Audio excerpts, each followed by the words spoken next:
Welcome to MK Fairy Tales. پرانے وقتوں کی بات ہے، کوہ کہف کے دامن میں بسا ایک خوبصورت ملک تھا جسے سبزہ زار کہا جاتا تھا۔ وہاں کا بادشاہ سلطان ذوالقرنین ایک عادل اور رحم دل انسان تھا۔ اس کی 7 اولادیں تھیں جن میں 6 بیٹے تھے اور سب سے چھوٹی ایک بیٹی تھی جس کا نام گل بخت تھا۔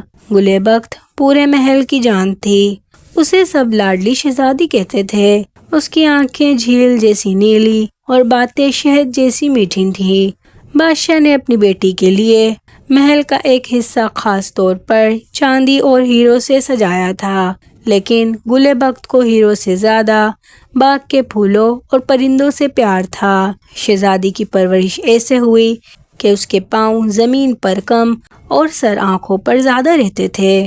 اس کے 6 بھائی جو کہ بہادر شہسوار تھے، اپنی چھوٹی بہن کے ایک اشارے پر اپنی جان چھڑکنے کو تیار رہتے تھے۔ اگر گل بخت کو رات کو آسمان سے تارے چاہیے ہوتے تو بادشاہ نجمیوں کو بلا لیتا کہ کسی طرح شہزادی کی خواہش پوری کی جائے، لیکن اس بے پناہ لاڈ پیار نے گل بخت کو ضدی نہیں بلکہ حساس بنا دیا تھا۔ وہ محل کی کھڑکی سے باہر غریب بچوں کو کھیلتے دیکھتی تو اپنا قیمتی لباس ان کے نام کر دیتی۔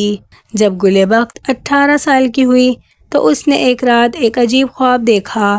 اس نے دیکھا کہ سبزہ زار کی ہریالی ختم ہو رہی ہے اور ایک کالی آندھی پورے ملک کو اپنی لپیٹ میں لے رہی ہے۔ ایک بوڑھا آدمی اسے پکار رہا ہے، اے لاڈلی شہزادی، صرف وہ ہاتھ جو مشقت جانتے ہیں اس سلطنت کو بچا سکتے ہیں۔ وہ پسینے میں شرابور ہو کر جاگ اٹھی۔ اس نے یہ بات اپنے باپ کو بتائی، لیکن بادشاہ نے ہنس کر ٹال دیا۔ میری بچی، تم محل کی ٹھنڈی ہواؤں میں رہو، تمہیں ان خوابوں سے ڈرنے کی ضرورت نہیں۔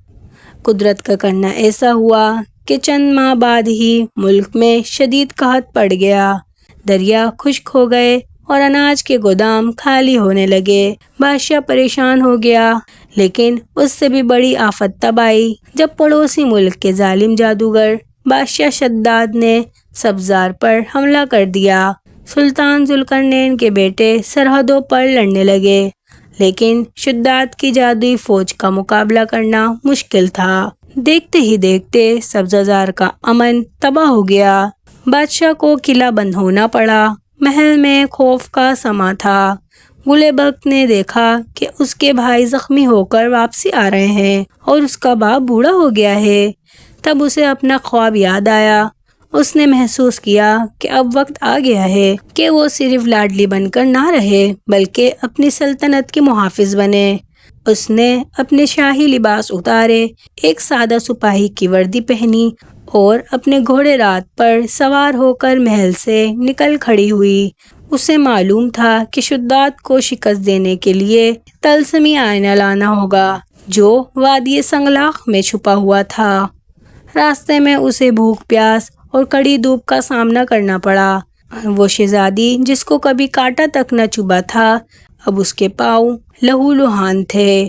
پہلی آزمائش، ایک بوڑھی عورت اسے راستے میں ملی جو پیاس سے تڑپ رہی تھی۔ گل بخت کے پاس صرف ایک کوزہ پانی تھا۔ اس نے بغیر سوچے سمجھے وہ پانی بڑھیا کو پلا دیا۔ وہ بڑھیا دراصل ایک نیک پری تھی جس نے اسے ایک جادوئی انگوٹھی دی اور کہا، جب بھی تم پر کوئی مشکل آئے اسے گھمانا، تمہیں راستہ مل جائے گا۔ دوسری آزمائش، اسے ایک گہری غار سے گزرنا تھا جہاں خوفناک آوازیں آتی تھیں۔ اس نے ہمت نہیں ہاری اور اپنے رب پر بھروسہ رکھ کر آگے بڑھتی رہی۔ بالآخر وہ وادی سنگلاخ پہنچی اور طلسمی آئینہ حاصل کر لیا۔ جب وہ واپس سبزہ زار پہنچی تو جادوگر شداد کی فوج محل کے دروازے پر تھی۔ گل بخت نے آئینے کا رخ سورج کی طرف کیا اور اس کی چمک براہ راست شداد کی آنکھوں میں ڈالی۔ آئینے کی مقدس روشنی نے جادوگر کے سحر کو توڑ دیا۔ اس کی فوج ریت کی ڈھیر میں بدل گئی اور شداد ہمیشہ کے لیے غائب ہو گیا۔ جب بادشاہ اور بھائیوں نے دیکھا کہ ان کی چھوٹی سی لاڈلی نے وہ کر دکھایا جو کسی نے نہیں کیا تو ان کی آنکھوں میں آنسو آ گئے۔